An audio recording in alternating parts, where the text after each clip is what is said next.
All right, everyone. I can remember years ago, like when I was in Florida, Rick Scott was already like, he's corrupt. Everyone knew he was corrupt. He's not even necessarily well liked among a lot of Republicans. I think now we see why. He's pushing through this gun control, aka unconstitutional impedance on the Second Amendment legislation, to raise the gun buying age in Florida to 21 for certain, I believe, classes of weapons. And much like in Oregon, he's going to get, his state sued by the first individual who's the first very lucky 19 or 20-year-old who is perfectly capable of exercising their Second Amendment rights, is going to go to some store and say, hey, I want to buy a gun. No, you can't buy one. Rick Scott says it's not allowed because you're not 21 yet. Let me ask you this. Here's another legal proposition. Let's say that the government were to say, okay, the age for buying a gun is 50. Would that be constitutional? No, and it would also be it would be way out in left field. Nobody would support it. Why then is there any differentiation between the two? The thing is, if a person is an adult, having achieved the age of majority, 18 years of age, they are capable of voting, they can join the military, they can do basically everything. And again, the alcohol argument goes out the window, not a constitutional guarantor. It's different than the other legal protections of the Constitution. Really, the only thing that you get with maybe alcohol and some of these other things that aren't themselves guaranteed to be equal protection under the law. But then you have to show a compelling reason why it would have anything to do with protection. With guns, it's cut and dry.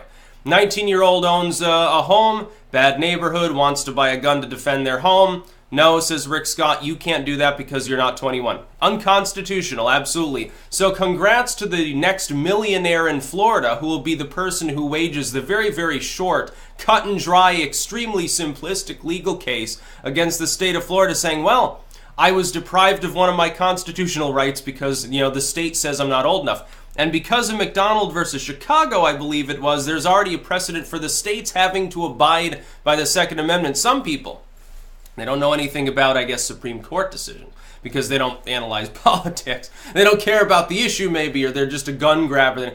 They don't listen to anything that goes against them. Because they don't understand this, they think that the states can actually do whatever they want. And they're like, oh, well, only the federal government is restrained by the U.S. Constitution. No, that's not the way it works. Again, if a state were to say, well, you don't have free speech in this state, only the federal government is barred from abusing you, we're going to, start fining people for saying fuck or something, it wouldn't work. It'd be unconstitutional. Likewise, a state cannot deprive. If I have the right, in the civilized states in the United States, I can go buy a gun as a 20-year-old or a 19-year-old. In a few states, you can't. Equal protection under the law, it's cut and dry on that end too. You can't do that. You can't tell these people you don't have that right. One of the funniest arguments in favor of the alcohol age, the consumption of alcohol being 21, would be that all the states have it set to that age limit.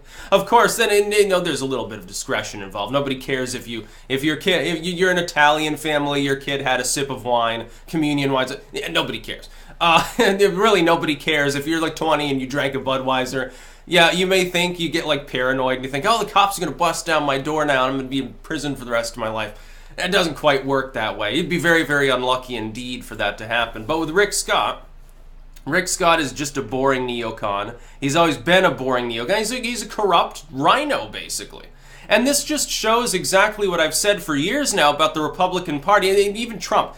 Trump early on, he starts with a bang, rips apart some gun legislation, says, no, I'm not signing this, ban, I'm not signing that regulation. Really good, like A+, like way beyond any other Republican. Now he's sort of faltering on it. I don't know it might be a part of a legal strategy, really, to really destroy this kind of gun control permanently. That would be nice. Maybe he'll come out and say that that's the case, in which case, bravo to him, a really convincing workaround. But right now it looks like he's sort of, he didn't give up on immigration like maybe Mulvaney was worried he would, but he does seem to have backtracked on guns, which is a big problem. I would say perhaps even more compelling a problem, and lack the ability to defend your own nation. You're saying that a whole class of people who are 19 and 20, they're able-bodied, they probably, a lot of them know how to fire a firearm anyway, they can't actually properly defend themselves. The problem. Rick Scott is exactly what I've said about the Republicans, which is they are not a pro-gun party. For a long time, the Republicans, Kassim says, we're pro-gun, the Democrats are anti-gun. We believe you should defend yourself, they think you should be disarmed. Never been the case, at least not since the Reagan era. No, so before, in the past, It was actually literally a difference. The Republicans were like, oh yeah, people should be able to own the guns, and the militia is the people. They understood, I guess, the legal ramifications of that. The Democrats were the party that ended up leading over 100 years, I believe, later to McDonald versus Chicago with one of the Supreme Court decisions of the Jim Crow era, which was actually geared towards preventing black people from owning firearms by construing the Second Amendment as not giving individuals the right to keep and bear arms. Therefore, you could regulate, oh, well, yeah, well, I'm selling you a gun, but I'm not selling him a gun because he's got black skin. And so giving businesses the discretion to do that was a great way to keep the black population disarmed in the Deep South during the Jim Crow era. That's the history of gun control in this country. Literally starts out with a bunch of Democrats attempting to deprive black people of the right to keep and bear arms. Did you know that?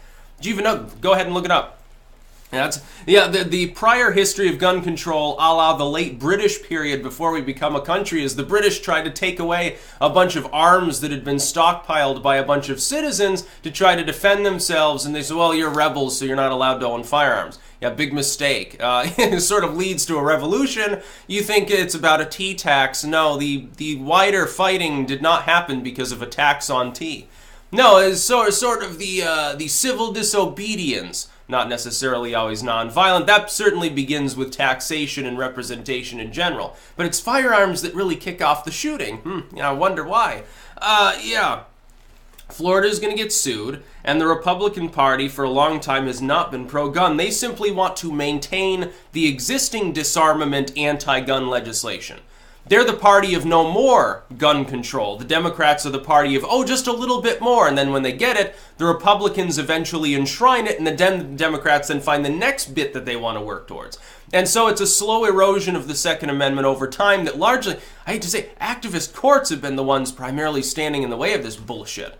To the point where another reason for the drop in violent crime lately is that there are more guns around because existing gun control legislation was nullified. Really. So, more states, you can concealed carry, you can open carry, you got stand your ground, you've got castle doctrine, you got all these things. Texas tearing up its anti-bladed weapon disarmament legislation. These are good things. We need to keep going in that direction, not start going in the other direction back towards where we were when the U.S. had sky-high violent crime. You want violent crime, you crack down on free speech and you crack down on guns. Really easy way to increase crime. Rick Scott's a moron, though. He wouldn't know that.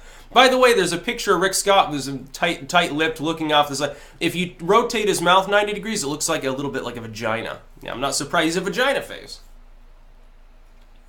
What a moron. He doesn't know anything about it. That goofball, he cast himself, I'm a rock-ribbed Republican from Florida. Of course I know what a shotgun is. No, you don't. You couldn't even fire a gun, probably. What a goofball.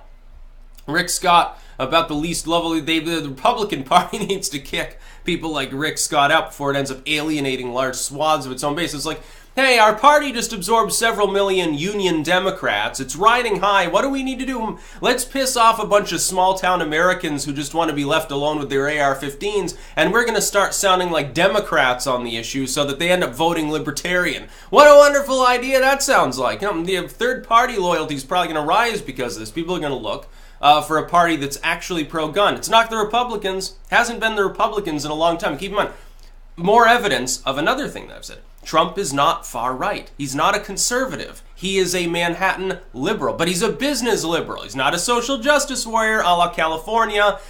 He's not a liberal in even necessarily the unionist sense. He's a Manhattan socialite liberal. That's what Donald Trump is.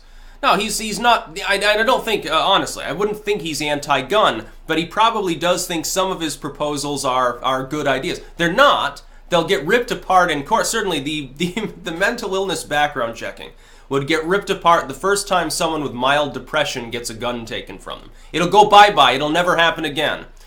Age 21, to buy an assault rifle, so-called, or to buy any gun, bye-bye. The courts will throw that out and laugh at it. It's so clearly unlawful. The government cannot convert a right into a privilege. We've got decades and decades of case law discussing these things. We've got, in the wake of McDonald versus Chicago, it's going to be impossible for the government to make any meaningful gun control, aka restrictions, fit anyway. It's gone by the wayside.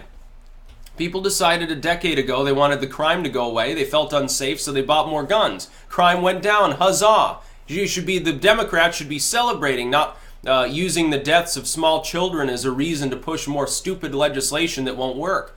But Rick Scott's right along with them. See, Rick Scott's a coward. So it's easy. The rhinos are cowards. So the Democrats can just morally harangue them and they back down. They'll give a few inches and then plant their feet and say, okay, you can have these few inches. That's all. The Democrats say, very well. And then they take them. A year will go by and they'll morally harangue again. And through that strategy, they hope by successive generations to destroy the Second Amendment. Absolutely. There are Democrats that quite literally have said that's their goal.